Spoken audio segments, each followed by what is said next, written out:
નમસ્કાર વિદ્યાર્થી મિત્રો, વિદ્યાકુલ ગુજરાતી કોમર્સ ચેનલમાં ઘણા સમય પછી ફરી વખત આ ગુજરાતી લેક્ચરમાં આપ સૌ વિદ્યાર્થી મિત્રોનું હાર્દિક સ્વાગત કરું છું. ઔપચારિકતા આપણે કરવી નથી, કેમ કે પરીક્ષાની સિઝન ચાલુ છે, તમારે તૈયારી કરવી છે, એટલે સમય બચે એ બહુ મહત્ત્વનું હોય. તો આજે તમારી જે આ પરીક્ષા છે, દ્વિતીય સામાયિક પરીક્ષા 2026, એમાં ગુજરાતીના પેપરની અંદર શું રહેવાનું છે એના માટેનો આ વિડીયો લેક્ચર છે. એમાં ખાસ આજના આ લેક્ચરની અંદર ફક્ત વ્યાકરણ અને વાંચન લેખન આ ત્રણ બાબતોની હું બહુ મહત્ત્વના પ્રશ્નોને લઈને ચર્ચા કરવાનો છું. તો ધ્યાનથી સાંભળશો તો પરીક્ષા આપીને તમે આવશો ને ત્યારે એવું લાગશે કે નહીં, મોટા ભાગનું છે એ આમાંથી હતું. બરાબર? તો જે લોકો તમારા મિત્ર સર્કલમાં કોઈ બાકી હોય આવી ગયા છે તો ખરેખર ધન્યવાદને પાત્ર છે. બાકીના મિત્રોને ઝડપથી બોલાવી અને આમાં જોઈન્ટ કરી દો. બરાબર? તો વ્યાકરણ છે એની શરૂઆત આપણે કરવી છે. સૌથી પહેલા પ્રશ્ન ક્રમ પ્રમાણે આપણે લેતા જઈએ.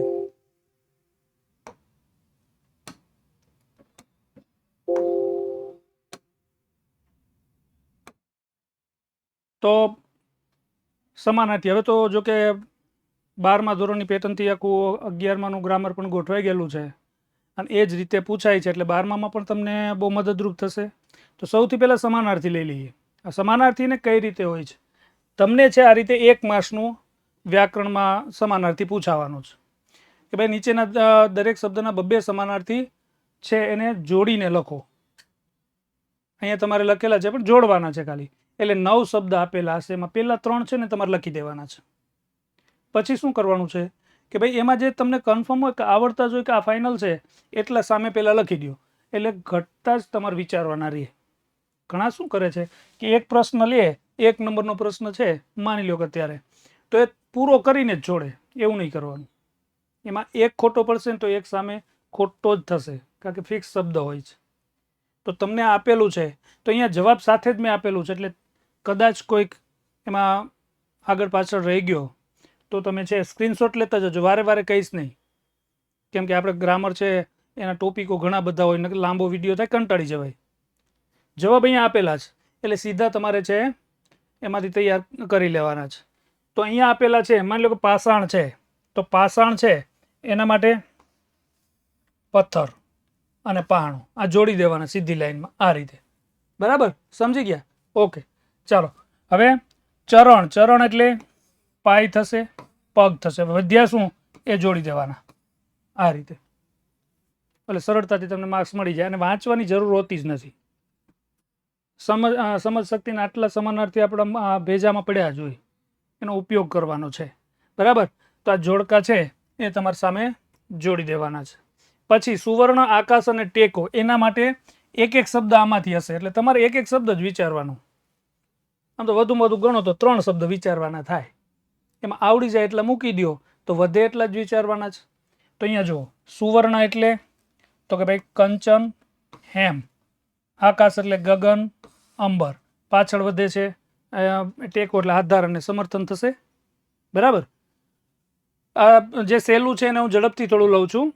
પછી કામણ, છાપ અને મનોરથ 3 શબ્દ પૂછ્યા છે, એમાં તમારે કોઈ પણ 2 લખવાના છે. તમારે 3 લખી દેવાના, એટલે કદાચ એકાદ ખોટું પડે ને તો શિક્ષક છે એ કૃપા કરે તો માર્ક્સ આપી દે. તો એ કામણ, કામણ એટલે વશીકરણ થાય, વશીકરણ એટલે મોહિની પામવી. પછી છાપ એટલે અસર અને પ્રભાવ. અહીંયા તમે ગમે સીધા જોડાય એ રીતે મૂકેલા છે, બાકી આડાવડા ગમે મૂકેલા હશે. બાકી અહીંયા મનોરથ એટલે મનની ઈચ્છા થશે અને મુરાદ થાય. બરાબર? સ્ક્રીનશોટ તમે લેતા જજો સાથે સાથે. ત્યાર પછી જોઈએ તો ઝેર, કોમળ અને હેતુ. તો ઝેર એટલે શું થશે? વિષ અને વક. કોમળ એટલે મૃદુ અને કોમળ. અહીંયાથી આ તમારે જોડી દેવાના છે. બરાબર? વધે છે હેતુ એટલે આશય અને ઈરાદો થશે. બરાબર? ઝડપથી આગળ જઈએ. હવે હા, ખાસ જોઈ લેજો, એક ગુજરાતમાં સૌથી પાવરફુલ સિરીઝ તરીકે વિદ્યાકુલ ગુજરાતી કોમર્સ છે એ તમારા માટે લાવે છે ધોરણ 11 કોમર્સની દ્વિતીય પરીક્ષા માટે ભવિષ્ય અને સૂર્યોદયનું ટાઈમ ટેબલ. તો એ સ્ક્રીનશોટ લઈ લેજો. જ્યારે તમારો લેક્ચર હોય ત્યારે અચૂક એમાં હાજર થઈ જજો. બરાબર. આમાં ખાસ આપણે ગુજરાતીના છે એ તમે જુઓ 18 અને 19 તારીખે છે. બાકી બધા વિષયનું ટાઈમ ટેબલ છે તમને આપી દીધેલું છે. ચાલો આગળ વધીએ. તો 80 એટલે તલવાર થાય અને તલવાર એટલે ખડગ થશે. પછી સબ એટલે લાશ, મૃતદેહ. હવે બે વધ્યા એ જાના હોય કે નહીં, આ રીતે જોડતા જવાના, પણ સીધી લાઈનમાં તમારે લખવાના છે. પ્રશ્ન નંબર ચૂકવાનો નથી. જે પ્રશ્ન છે એની સામે એના જવાબ હોવા જોઈએ. બરાબર. પછી હવે અહીંયા અનુવાદ છે. અનુવાદ એટલે શું થાય? તો કે તર્જુમો થાય. સમાદર, સમાદર મતલબ તર્જુમાનો બીજો શબ્દ આમાંથી તમારે શોધવાનો રહેશે ને. તર્જુમો એટલે ભાષાંતર થશે. અને સમાદર, સમાદર મતલબ આદર, આદર મતલબ સન્માન. બરાબર. પ્રવૃત્ત એટલે રોકાયેલું અને લીન થશે. આ એના જવાબ છે. તમારે ફક્ત યાદ રાખી લેવાના આના સમાનાર્થી શું પૂછાય છે. આ તમારા મહત્વના પ્રશ્ન છે, સમજજો. બરાબર છે. હું અહીંયા કરાવીશ નહીં કરાવું એને ફેર નથી પડવાનો, એ તમને આવડતા જશે. પણ વધારાનો તમારે મહેનત કરવી ન પડે. પછી ઉત્સાહ, ઉત્સાહ એટલે તમે જુઓ હોશ થાય, પછી ઉમંગ થાય. સુકાની એટલે કપ્તાન, આગેવાન.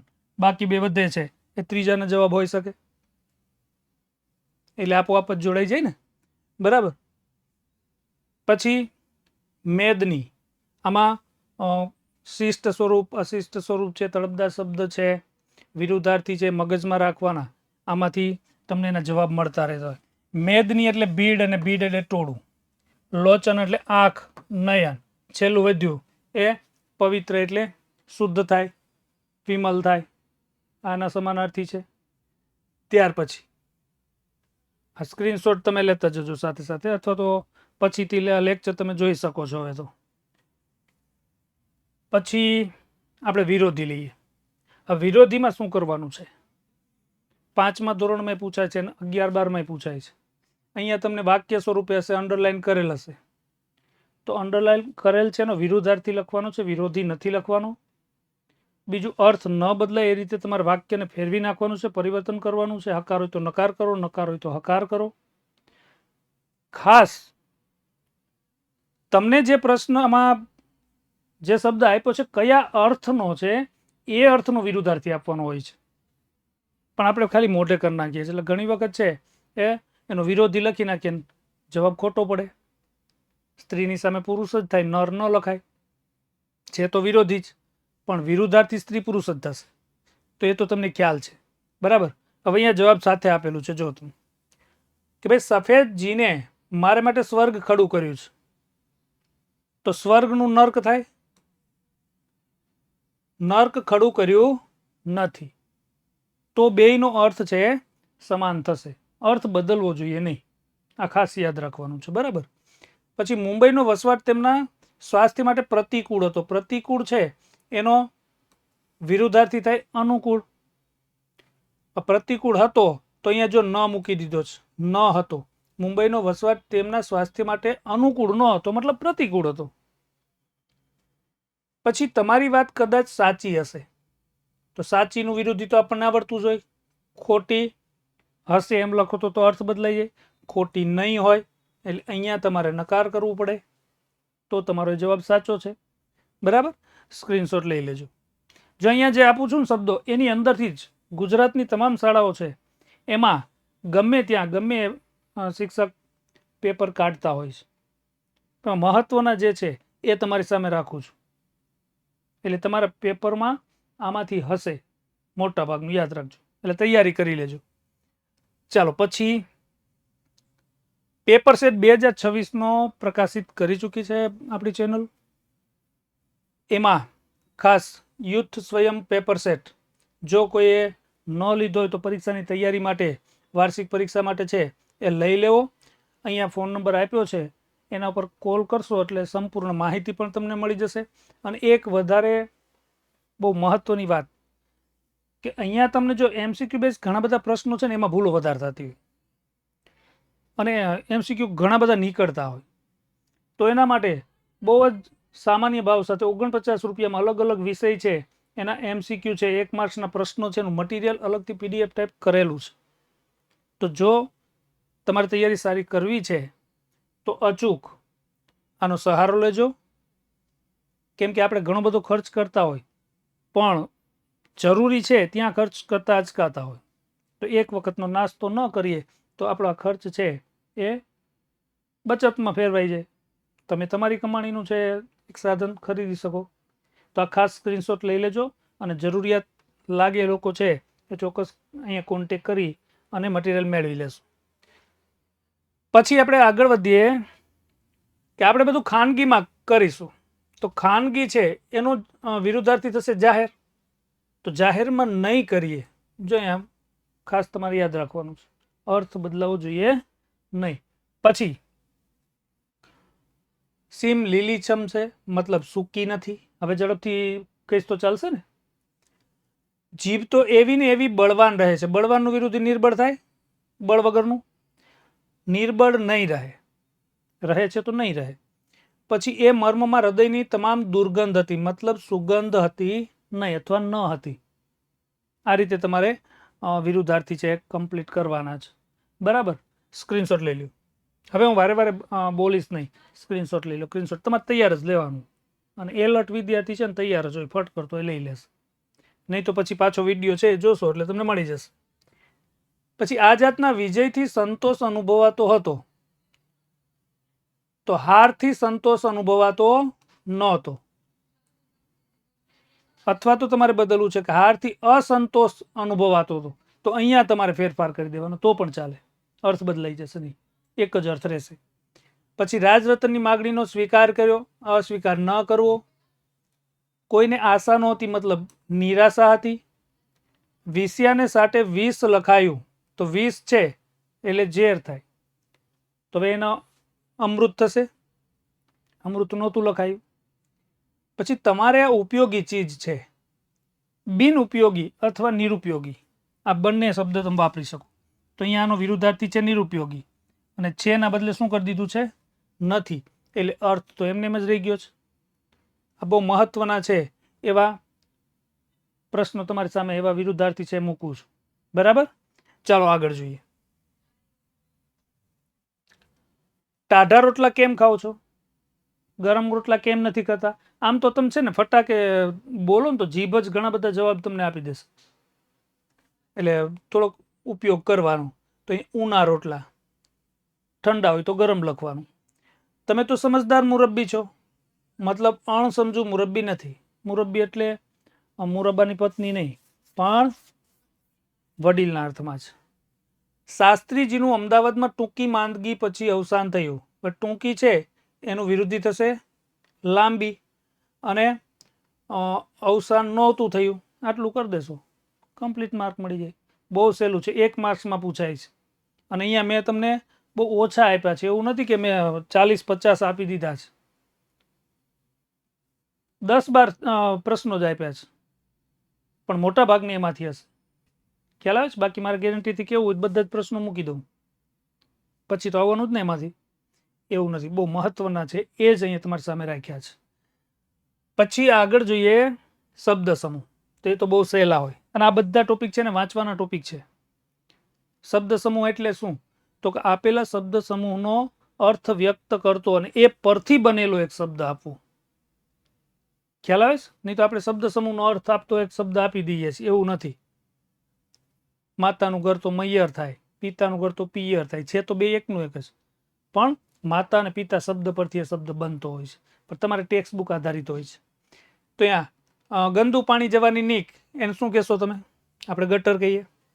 આંખનો પલકારો માર્યા વિના નિષ્પલક, પલક ઝબકાવ્યા વગર. પછી તુલસીનું પાંદડું, તુલસી દલ, દલ એટલે પાંદડું થાય. ઘરની પાછલી ભીંત એને પછીત કહેવાય. જેનો કોઈ શત્રુ નથી, અજાત શત્રુ. જંગલમાંથી લાકડા કાપી વેચનાર, કઠિયારો. તો મજા આવે એવું છે વ્યાકરણ. પછી પોતાની જાત ઉપર વિશ્વાસ, આત્મવિશ્વાસ. મસાલ લઈને ચાલનારો સેવક, તો એને મસાલચી કહેવાય. હિસાબ રાખે એને શું કહીએ? હિસાબનીશ. અને રસનો આસ્વાદ કરાવવો એટલે રસાસ્વાદ કરાવવો, આ અર્થ છે. આ ખાસ મહત્વના છે, આ કરીને જવાના છે તમારે. બરાબર. ચાલો હું અહીંયા 2 સેકન્ડ 3 સેકન્ડ છે વચ્ચે રાખીશ, એટલે ત્યાં સુધી તમે સ્ક્રીનશોટ લઈ શકો. પછી વિધિનું બંધન અથવા ભાગ્યનું બંધન, તો એને વિધિપાસ કહેવાય એક શબ્દમાં. શાકભાજી વેચનારને કાછિયો કહીએ. મુસાફર ને ઉતરવાનો મુકામ, ઉતારો. કદર કરે એને કદરદાન કહેવાય. જ્યાં માનું પિયર અથવા મામાનું ઘર, મોસાળ. આમાં ઘણા કન્ફ્યુઝ થઈ જાય.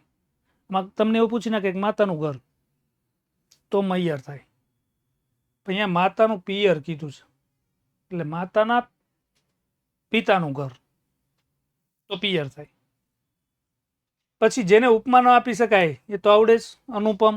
અને સોનાનો એક સિક્કો, જેને ગીની કહેવાય, બંને જોડણીમાં લખાય છે. આ શબ્દ સમૂહ તમારા પેપરમાં આમાંથી જ હશે. પછી જોઈએ તળપદા શબ્દ. તળપદા શબ્દ એટલે શું? ગામઠી ભાષાના શબ્દ, અશિષ્ટ શબ્દ, મતલબ શુદ્ધ શબ્દ ન હોય એવો, ગુજરાતીમાંથી બગડેલું સ્વરૂપ, અપભ્રંશ સ્વરૂપ કહેવાય. તો એક પ્રકારના સમાનાર્થી જ છે, એ તો બહુ સહેલા હોય. તો અહીંયા તમારે એનું શુદ્ધ સ્વરૂપ લખવાનું છે. તો અહીંયા તમારી સામે જવાબ સાથે આપેલું છે. બરાબર.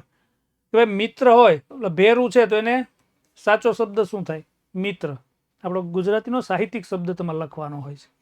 ભણી એટલે તરફ, મનવા એટલે માનવ, હાડ એટલે બાંધો, કોઠો અથવા દેહ, દન એટલે દિવસ, નિતને નિત્ય કહેવાય. વાહે રહી ગયો, પાછળ રહી ગયો. મસાણ એટલે સ્મશાન, વેળાને સમય કહેવાય. લૂલીને જીભ પરિધાન આપ્યું છે, નામ આપ્યું છે. પછી કહી એટલે ક્યાંક, અને ટાણે એટલે સમયે. માલિકને માલિક કહીએ. ક્યમ એટલે કેમ, પેખે એટલે જુએ, ને સ્થાનક એટલે સ્થાન. આમાં તો તમારે શબ્દો જ લઈ લેવાના છે, આમાંથી પૂછાશે. પેપર લખીને આવો ને ત્યારે જોજો તમે.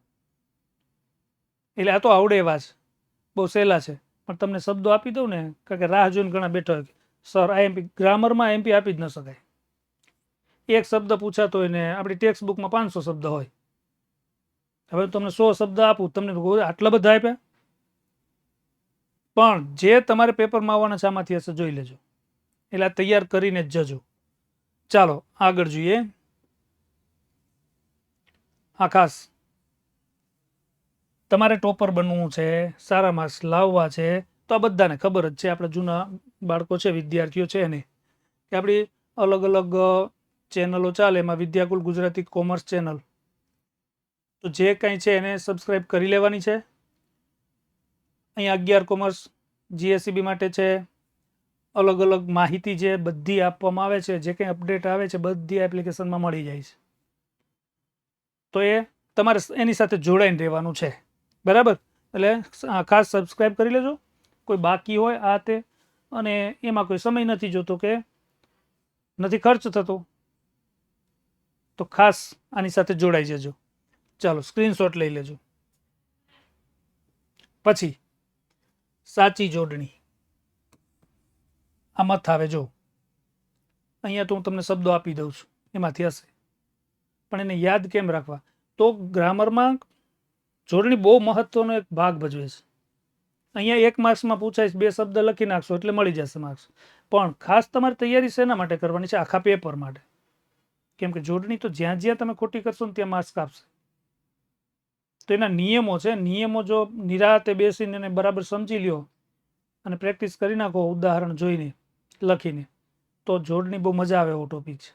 પણ અહીંયા તમારે જે શબ્દો આપ્યા છે ને એટલા કરી જ લેવાના છે. બરાબર. હવે અહીંયા તમે જોશો તો દિવાસળી. દિવાસળી એમાં દીર્ઘ આવે,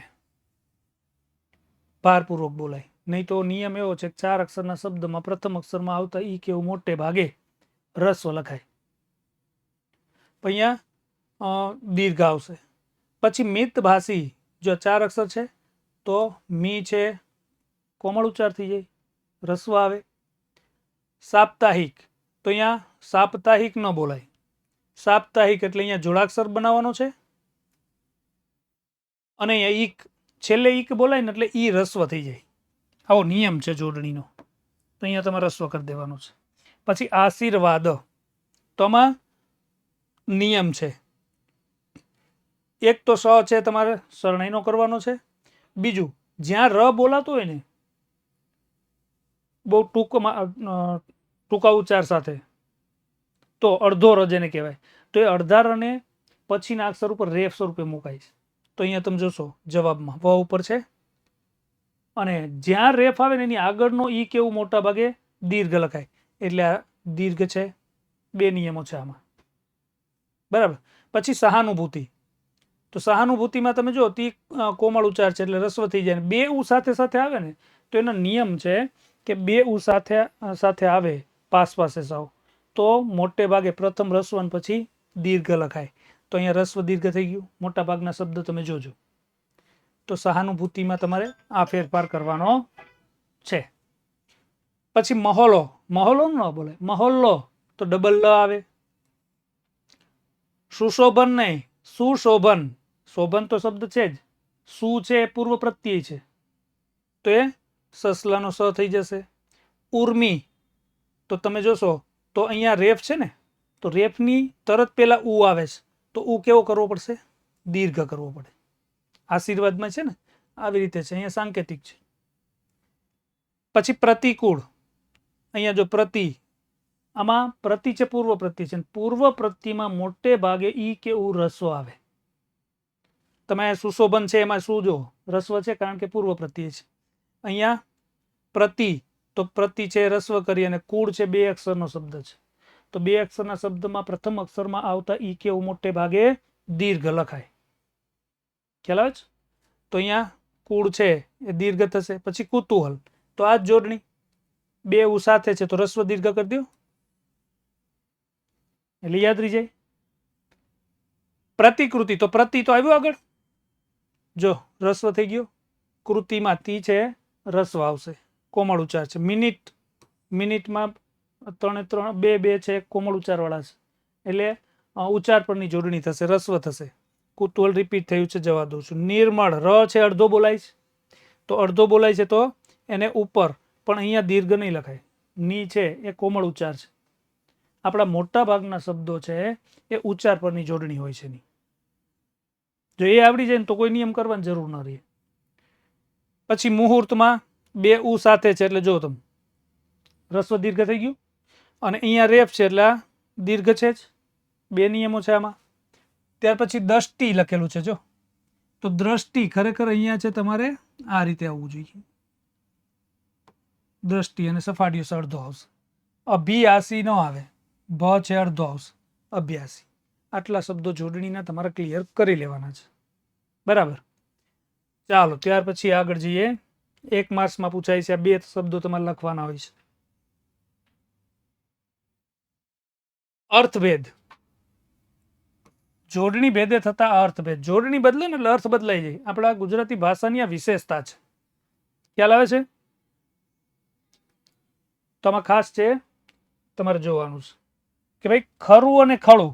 તો ખરું એટલે થાય સાચું, અને ખળું એટલે જુડીને અનાજ કાઢવાની જગ્યા, મતલબ ખેતરની અંદર આપણે પાક તૈયાર થાય ને પછી એને એક જગ્યા પર વ્યવસ્થિત જમીન કરી, સપાટ જમીન કરી, અને ત્યાં ભેગો કરવામાં આવે, ત્યાં સાફસૂફ કરવામાં આવે, તૈયાર કરવામાં આવે, એને આપણે કહીએ ખળું.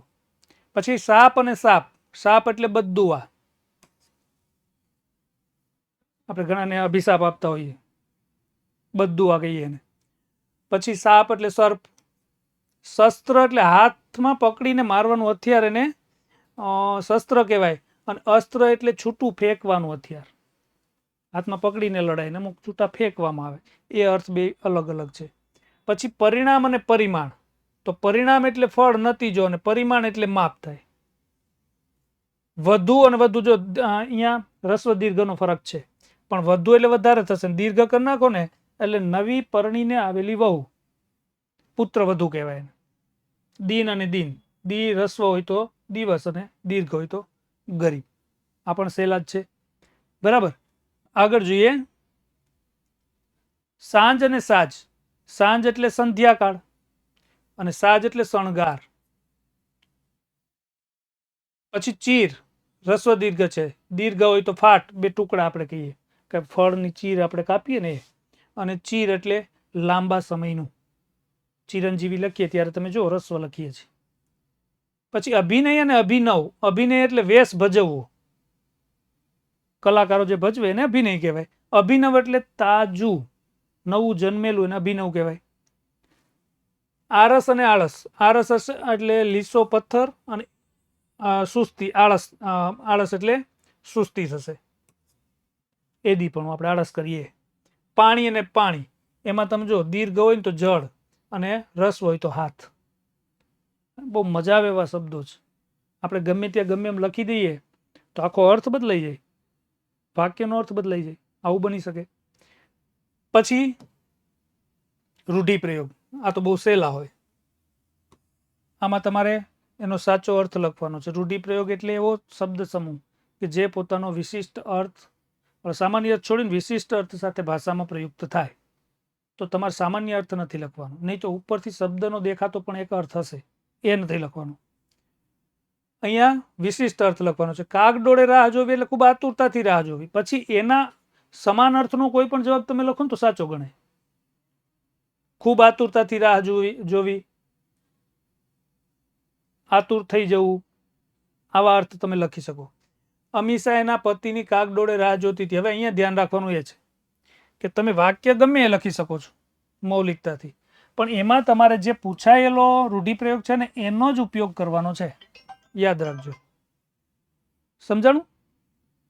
પછી ગળથુથીમાં હોવું એટલે છે બાળપણથી અથવા મૂળથી પ્રાપ્ત થવું, નાનપણથી મળેલું જ્ઞાન કે ગુણ, એને ગળથુથીમાં મળેલું જ કહેવાય. હવે વાક્ય નહીં બોલું કારણ કે એમાં તો મૌલિકતાથી તમે બનાવી શકો. બરાબર.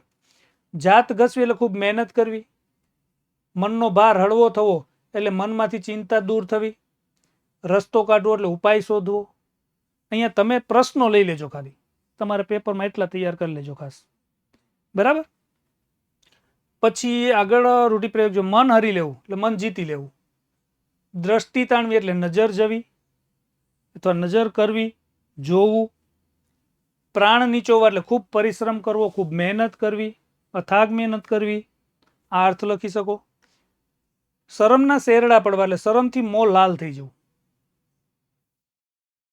શર્મિંદા થઈ જવું, આ અર્થ તમે લખશો. ખાસ સ્ક્રીનશોટ લેતા જજો.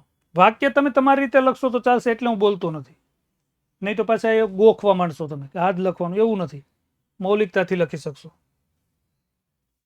ચાલો, જો એક બહુ મહત્વની જાહેરાત છે અને તમારા માટે એક મોકો છે કે ભાઈ અહીંયા વિદ્યાકુળની એક ટીમ છે, એ તમારા શહેરમાં વિઝિટ કરવા, તમારી મુલાકાત કરવા આવવાની છે.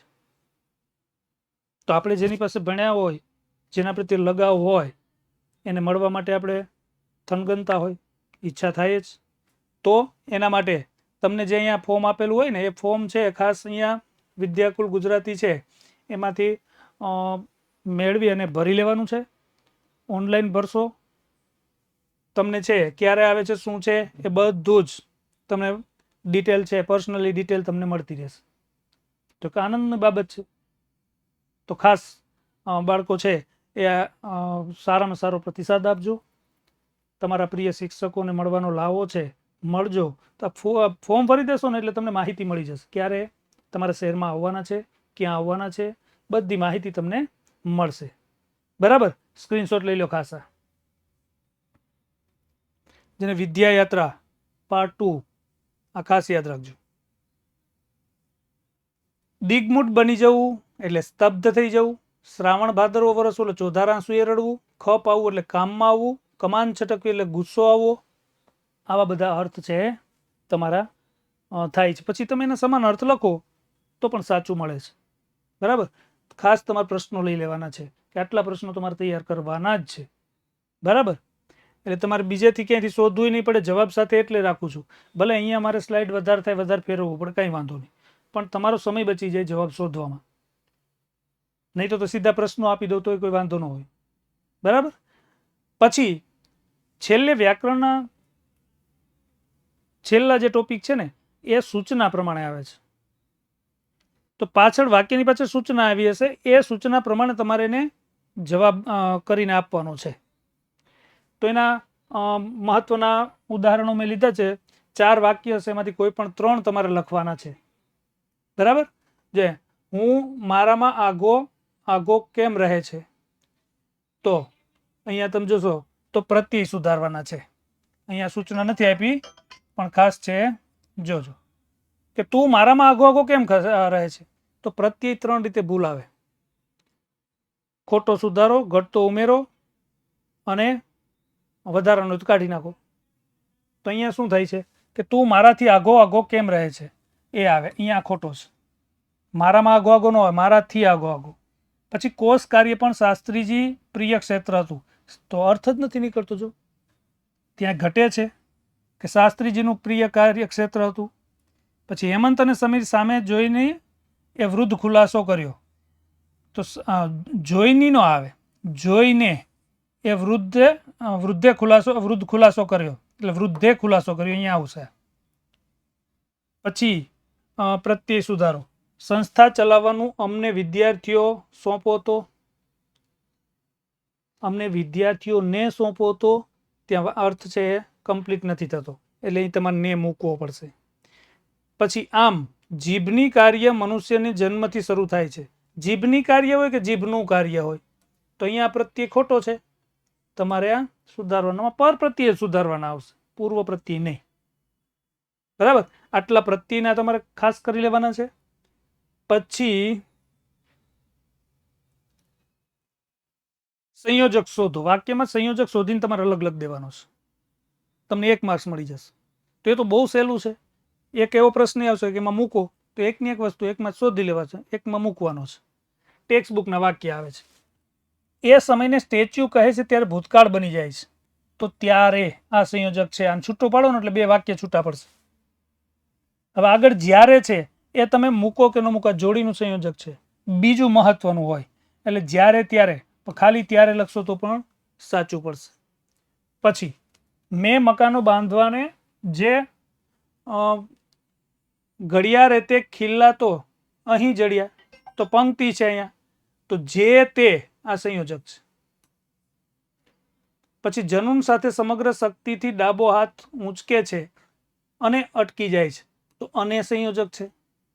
આ તો બહુ સહેલું છે. ઓછામાં ઓછો પરિગ્રહ અને વધુમાં વધુ વિદ્યા સંગ્રહ એમનો આદર્શ હતો, તો અહીંયા અને છે, છૂટો પાડો એટલે 2 વાક્ય બનશે. કામીની પેઠે જીભના જાદુને કામણ પણ અનેરા હોય છે. જાદુના કામણ પણ, જાદુ અને ને છે અને ના અર્થનો છે, તો એ સંયોજક છે. મતલબ જ્યાંથી 2 ભાગ છૂટા પડતા હોય, 2 વાક્ય બનતા હોય, તો આ તમારા સંયોજક અલગ લખી દેવાના છે. બરાબર. પછી એવી વાતો થાય છે, ત્યાં તો એક બાઈ રૂમાલ લઈને આવી ઊભી રહી, ત્યાં તો, અહીંયા ત્યાં લખ્યું છે પણ ત્યાં તો પણ સાથે લઈ લેવાનું છે તમારે. પછી સાહેબ, અહીંયાથી તમે જો ટોપિક બદલે છે, વિભક્તિ ઓળખાવો. તો તત્પુરુષ સમાસ ભણ્યા હશો તો 8 વિભક્તિ છે, એ અલગ અલગ કામ કરે છે, એ પ્રમાણે તમારે એનો પ્રકાર બતાવવાનો છે. તો જો સાહેબ, આ એક ગાંડો ડોસો છે, તો સાહેબ એ સંબોધન છે, કોઈ પણ નામ આવતું એ સંબોધન હોય. 8મી વિભક્તિ છે, સંબોધનકારક વિભક્તિ કહેવાય છે. ભાઈ, અરે, સાહેબ, એ બધા સંબોધન છે. પછી અવાજમાં ડૂસકું ભળ્યું એટલે અટક્યા. અવાજમાં, શેમાં? અવાજમાં. તો અહીંયા માં છે એ 7મી અધિકરણકારક વિભક્તિ સ્થાન બતાવે છે. તો અહીંયા તમે જો ડૂસકું ક્યાં ભળ્યું? અવાજમાં. હું ક્યાં રહું? ઘરમાં, જંગલમાં. તો અહીંયા માં છે એ કોઈ સ્થાન દર્શાવતી હોય તો એ અધિકરણકારક 7મી વિભક્તિ કહેવાય. પછી આ ઓરડામાં જ પહેરી ફરવાથી લિજ્જતસિંહ, ઓરડામાં, તો એ સ્થળ બતાવે છે, માં, 7મી વિભક્તિ. પછી બાએ પણ મને ઠપકો દીધો, તો બાએ, બા કરતા છે, તો પ્રથમ વિભક્તિ કરતા. ઠપકો દેનાર કોણ છે? બા. એની સાથે પ્રત્યય શું લાગ્યો છે? એ. તો એ વિભક્તિનો પ્રત્યય છે, તો એને પ્રથમ વિભક્તિ દર્શાવી દો. બરાબર, થઈ ગયું સહેલું. ચાલો, ત્યાર પછી સરિતાના જલ કૃષ્ણ જરા થયા. કોના જલ? સરિતાના. તો આ જલને સરિતા એટલે નદી સાથે સંબંધ બતાવે છે. તો સંબંધ બતાવતી વિભક્તિ કઈ છે? છઠ્ઠી વિભક્તિ, ષષ્ઠી વિભક્તિ, સંબંધકારક વિભક્તિ, નોની નુના. કોઈને આશા નહોતી હું જીવીશ. તો અહીંયા સંયોજક, હવે તમારો ટોપિક છે ચેન્જ થઈ જો, સંયોજક મૂકવાનો છે. કોઈને આશા નહોતી, અહીંયા વાક્ય પૂરું થાય, હું જીવીશ. તો અહીંયા કે થી જોડી અને પૂર્ણ વિરામ કાઢી નાખો. કોઈને આશા નહોતી હું જીવીશ. પછી ગમે તેવી ઋતુ હોય, પૂર્ણ વિરામ, કાગળ લેવા આવે છે. ગમે તેવી ઋતુ હોય છતાં કાગળ લેવા આવે, ત્યાં જોડી દેવાનું છે, જેમ સંયોજક અલગ કરતા હતા. પછી એ ભાષાને સ્ટેચ્યુ કહે છે, પૂર્ણ વિરામ, શબ્દકોશ થઈ જાય છે. ત્યારે, જ્યારે કે છે ત્યારે આવું થાય છે, જ્યારે ત્યારે આવે. પછી આ શૂઝ પહેરવાના મળ્યા, પૂર્ણ વિરામ, એ પહેરી બહાર ક્યાંય જવા ન મળે. મળ્યા ત્યારે હવે જવાતું નથી, તો ત્યારેથી એ જોડે છે.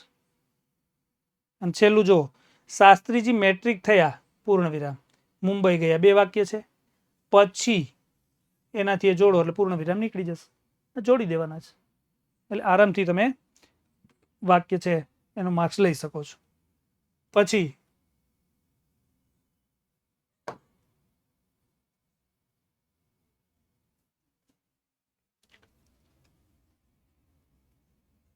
અહીંયા તમારા ગ્રામર સેક્શન છે એનો છેલ્લો ટોપિક આપણે જોઈ લીધો. બહુ સરસ મજાનો સિમ્બોલ મૂક્યો જો, ગુજરાતના વિદ્યાર્થીઓ માટે વિદ્યાકુલ સદા સહાયતે. વાહ ભાઈ વાહ, ખરેખર દરેક વિદ્યાર્થીઓ માટે સહાયરૂપ બને છે. અહીંયા જે પણ આપ્યું છે ને એટલું તમારે કમ્પ્લીટ કરીને જવાનું છે, એટલે તમારો ગ્રામર સેક્શન છે કમ્પ્લીટ થઈ જશે. અને હવે પછીના જે વિભાગો બાકી રહે છે એના મહત્વના પ્રશ્ન ચર્ચા સાથે આગળના લેક્ચરમાં આપણે જોવાના છીએ, જે પરીક્ષાની સાવ નજીક હશે, સીધું જ ઉપયોગમાં આવી જાય. તો ખરેખર જેને ધ્યાનથી જોયું છે એને ધન્યવાદ છે દરેકને, અને તમારા માટે છે પણ સહયોગ આપ્યો છે અને આપતા રહ્યો છો એ બદલ ખૂબ ખૂબ આભાર માનું છું કે હંમેશા જોડાતા રહ્યો છો. તો અમે છીએ, બરાબર. ચાલો ફરી આપણે પરીક્ષાની નજીક બીજા વિભાગોના પ્રશ્નો સાથે મળશું. ત્યાં સુધી આપણે રજા લઈએ છીએ. ચાલો આવજો.